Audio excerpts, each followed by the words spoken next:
மலைக்கு ஏன் தெரியுமா போறோம்? ஏன் போறோம்னா மலை அமைதியாக இருக்கிறது, மலை குளிர்ச்சியாக இருக்கிறது. அமைதியாகவும் சுத்தமாகவும் குளிர்ச்சியாகவும் நாம் இருந்தால் நம்மை தேடியும் ஜனங்கள் வரும். இவ்வளவுதான் ரகசியம். உறவுகள் வரும், விஷயங்கள் வரும். நல்லா பார்த்துக்கோங்க. தெளிந்த நீரில் தான் முகம் தெரியும், கொதிக்கின்ற நீரில் முகம் தெரியாது. தெளிந்த நீராக இருங்கள், குளிர்ந்த நீராக இருங்கள். கொதிக்கின்ற நீராக இருந்தால் யாரும் எங்கேயும் யாரும் எந்த நேரத்திலும் உங்களோட பேச மாட்டாங்க. தெளிந்த மனதோடு இருப்பது.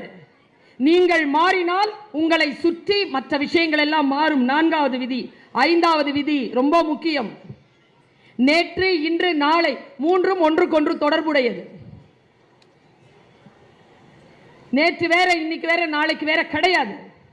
எல்லாம் நாளைக்கு பார்த்துக்கலாங்கிற மாதிரி. எல்லாம் நாளைக்கு பார்த்துக்கலாம்னா எல்லாம் மேலே இருக்கிறவங்க பார்த்துக்குவாங்க.